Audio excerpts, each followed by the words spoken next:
آپ کا خیر مقدم ہے ہمارے چینل پر آنے کا شکریہ، جہاں ہر ویڈیو آپ کے لیے ایک منفرد اور دلچسپ تجربہ فراہم کرتی ہے۔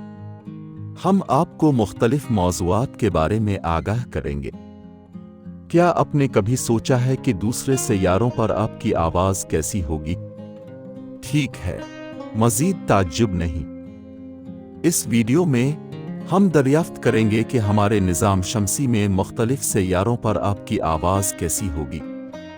تو آرام سے بیٹھیں، آرام کریں اور آئیے کائنات کے ذریعے سفر شروع کریں۔ زمین، آئیے اپنے آبائی سیارے زمین سے شروع کریں۔ ہمارے سیارے کی فضا میں جس طرح سے آواز کی لہریں ہوا کے ذریعے سفر کرتی ہیں، اس کی وجہ سے آپ کی آواز اسی طرح سنائی دیتی ہے۔ زمین کے ماحول میں ہوا کے مالیکیول ہلتے ہیں، جس سے آواز کی لہریں پیدا ہوتی ہیں، جو ہوا کے ذریعے اور ہمارے کانوں میں جاتی ہیں۔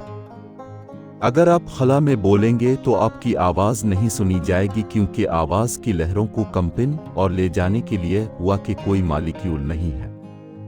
لیکن چونکہ ہم زمین پر ہیں، ہم ایک دوسرے کو بلند اور صاف سن سکتے ہیں۔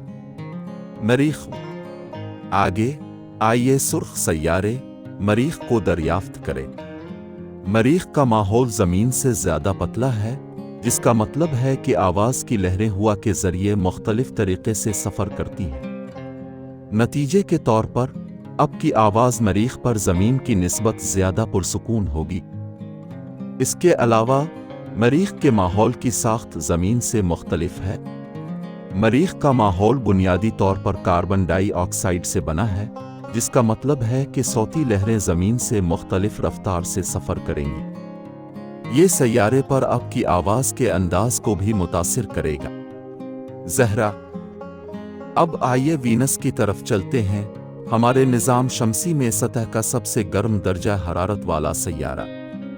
زہرہ کا ایک موٹا ماحول ہے جو بنیادی طور پر کاربن ڈائی آکسائیڈ سے بنا ہے، جس کا مطلب ہے کہ آواز کی لہریں زمین سے مختلف رفتار سے سفر کریں گی۔ چونکہ زہرہ کا ماحول اتنا گھنا ہے، لہذا آواز کی لہروں کو بڑھایا جائے گا، جس سے اب کی آواز زمین پر ہونے والی آواز سے کہیں زیادہ بلند ہوگی۔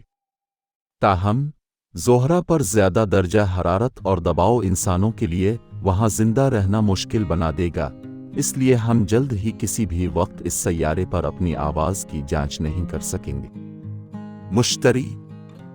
مشتری ہمارے نظام شمسی کا سب سے بڑا سیارہ ہے اور بنیادی طور پر گیس سے بنا ہے۔ اس کا مطلب یہ ہے کہ مشتری پر کوئی ٹھوس سطح نہیں ہے جس سے صوتی لہریں اچھال سکیں۔ اس کے بجائے آواز کی لہریں سیارے کے ماحول سے گزریں گی، جو بنیادی طور پر ہائیڈروجن اور ہیلیم پر مشتمل ہے۔ چونکہ مشتری کا ماحول بہت گاڑھا ہے، اس لیے آواز کی لہریں زمین کی نسبت کم رفتار سے سفر کریں گی۔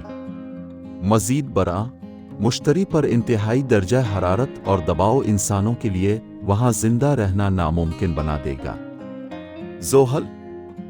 زحل اپنے خوبصورت حلقوں کے لیے جانا جاتا ہے، لیکن اس سیارے پر آپ کی آواز کا کیا ہوگا؟ زحل کا ماحول مشتری کی طرح ہے، بنیادی طور پر ہائیڈروجن اور ہیلیم گیس کے ساتھ۔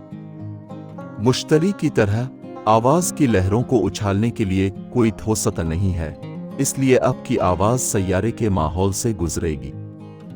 تاہم زمین اور زحل کے درمیان فاصلہ اتنا وسیع ہے کہ جدید ٹیکنالوجی کی مدد سے بھی اپنی آواز سننا مشکل ہو جائے گا۔ بہرحال، یہ سوچنا دلچسپ ہے کہ اس شاندار سیارے پر ہماری آوازیں کیسی ہوں گی۔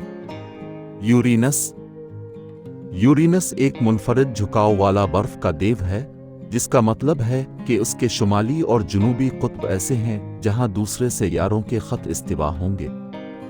یورینس کا ماحول بنیادی طور پر ہائیڈروجن، ہیلیم اور میتھین پر مشتمل ہے۔ چونکہ یورینس سورج سے بہت دور ہے، اس لیے یہ انتہائی سرد ہے، درجہ حرارت 224 سی 371 F تک گر جاتا ہے۔ یہ انتہائی درجہ حرارت سیارے کے ماحول میں آواز کی لہروں کے سفر کے طریقے کو متاثر کرے گا، اور اب کی آواز زمین پر ہونے والی آواز سے بہت مختلف ہوگی۔